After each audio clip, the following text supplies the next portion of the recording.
अस्सलाम वालेकुम पाइसेस, मैं हारिस अज़मी प्रोफेशनल एस्ट्रोलॉजर आपकी खिदमत में हाज़िर हूँ इस हफ्ते का एस्ट्रोलॉजिकल रिसर्च वर्क लेकर। पाइसेस, वैसे तो तब्दीलियाँ 2 जुलाई से ही शुरू हैं। कभी सूरज ग्रहण, कभी मार्स ने घर बदला, कभी वीनस ने, कभी मरकरी रेट्रोग्रेड हुआ। बट इस हफ्ते का मेजर इवेंट है 16 और 17 जुलाई की दरमियानी रात को चांद ग्रहण होना।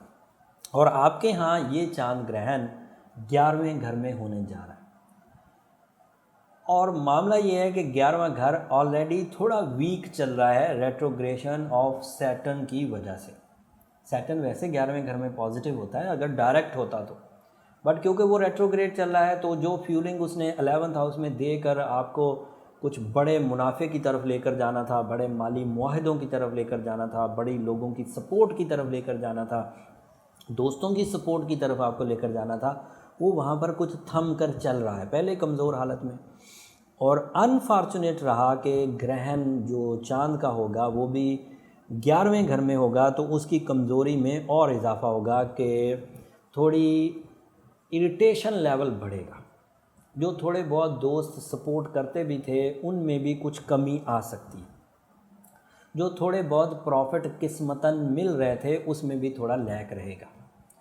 बहरहाल इसको रेमेडीज़ के थ्रू रिकवर किया जा सकता है। इसका असर लंबा तो नहीं चलेगा, लेकिन 17 तारीख से 22 तारीख तक तो इसका असर रहेगा। 22 को फिर सूरज अपना घर बदलेगा तो कुछ चेंजेस आना शुरू हो जाएंगी।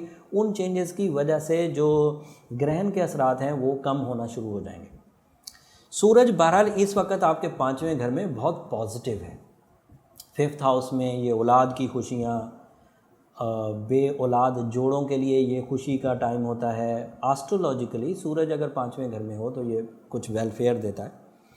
एंड उधर ही वीनस है 5वें घर में। वीनस अपनी आइडियल पोजीशन पर होता है, love life on their extreme levels, love ones के साथ कमिटमेंट। जिन बहन बेटियों की शादी के मामलात उलझे हुए थे और वो पाइसेस थी, वीनस और सन की पोजीशन उन मामलात को सुलझा के रख देगी और कामयाब रिलेशनशिप डेवलपमेंट होंगे। अगर इस असना में शादी की जाए तो मुफ्त में 30% फ्यूल मिलेगा, जो सोल बॉन्डिंग की वजह बनेगा, जो सक्सेसफुल कंपेनियनशिप की वजह बनेगा, जो लाइफ पार्टनरशिप में एक नया रुझान पैदा करेगा। उसके अलावा मरकरी आपके यहाँ 6th हाउस में था, ये थोड़ा नेगेटिव था। ये सेहत के मसाइल पैदा कर रहा था, स्पेशली मसल्स का खिंचाव, जहन में खिंचाव सा रहना, काम करने में प्रॉब्लम सी महसूस होना। ये मरकरी की रेट्रोग्रेशन से 8 जुलाई को शुरू हुई है। मार्स 8वें घर में कुछ बहरहाल मुस्बत था, इतना मुस्बत नहीं था लेकिन बहरहाल इतना सा तो ज़रूर था कि जो जिस्मानी तवानाई नॉमिनल सी, नॉर्मल सी, एवरेज सी जिस्मानी तवानाई चाहिए होती है वो मार्स प्लैनेट की सपोर्ट से 6ठे घर में मिल रही थी, जिससे कोई मेजर डैमेज नहीं आ रहा था। ऊपरी सतह की बीमारियां या ऊपरी सतह की जिस्मानी कंप्लेन सामने आ रही थी। कोई मेजर डिजास्टर जिसको हम लोग ऐसे मर्ज़ कहें जो सॉर्ट आउट नहीं हो सकते, जो लंबे चलते हैं, वो वाला मसला नहीं बन रहा था।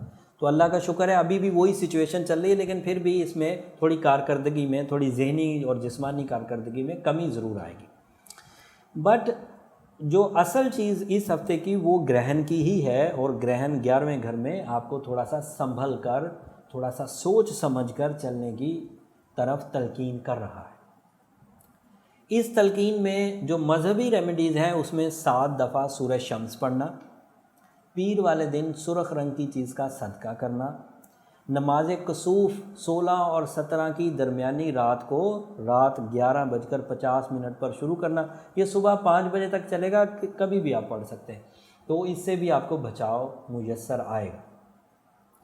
अदरवाइज़ रेट्रोग्रेशन ऑफ सैटर्न जो आपके यहाँ 11th हाउस में है एंड रेट्रोग्रेशन ऑफ जुपिटर, ये खुद एक ऐसी चीज़ है जिसको आपको समझना ही चाहिए था, ताकि 10वें घर में से ये जो 4 महीने वीकनेस के हैं रेट्रोग्रेशन ऑफ जुपिटर की वजह से, ये वीकनेस हमारे आड़े आती ही ना। कभी हम लोग स्मूथली सिल्की वे में आगे बढ़ते रहते।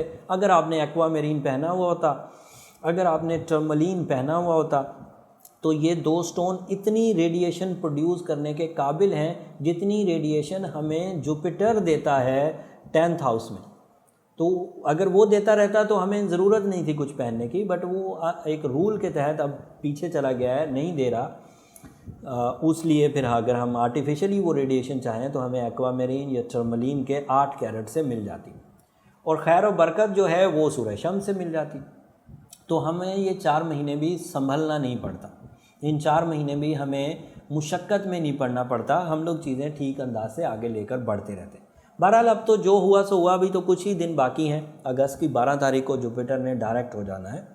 तब तक के लिए अगर कोई बंदा पहने तो बहुत मुफीद है, और फिर अगर उसने एक्वामेरीन या टर्मलीन पहन लिया तो ये ग्रहण के असरात भी बैलेंस हो जाएंगे, जो मरकरी की रेट्रोग्रेशन भी बैलेंस हो जाएगी। सैटर्न की रेट्रोग्रेशन तो आपको ज़्यादा तंग कर नहीं रही, इसलिए उसका तो ओके। खैर ये वाली सिचुएशन इस हफ्ते बनी रहेंगी। इन सिचुएशंस में आपके लिए सन की पोजीशन 5वें घर में, वीनस की पोजीशन 5वें घर में बहुत इंपॉर्टेंट है, रोमांस के लिए, औलाद की वेलफेयर के लिए, औलाद की खुशियों के लिए, तालीम के लिए, माली मुआहदों के लिए। कुछ चीज़ें रेट्रोग्रेशंस में हैं वो ट्रबल दे रही हैं, और मैंने उसकी रेमेडी आपको बता दी। आप इन सब चीज़ों को समझकर अच्छे अंदाज से अपने फ़ैसले इस हफ्ते के लेंगे। अगले हफ्ते जो नई सिचुएशन सूरज की प्रोड्यूस हो रही है वो तफसील से बयान करूँगा, और वो आपके लिए बड़ी इंपॉर्टेंट होने जा रही है, बट उसके लिए आपको अगले हफ्ते का इंतज़ार करना पड़ेगा। जाते जाते चैनल को ज़रूर सब्सक्राइब कर लीजिए, मुझे अपनी दुआओं में ज़रूर याद रखिएगा। अगले हफ्ते तक के लिए इजाज़त दीजिए, अल्लाह ने की बात।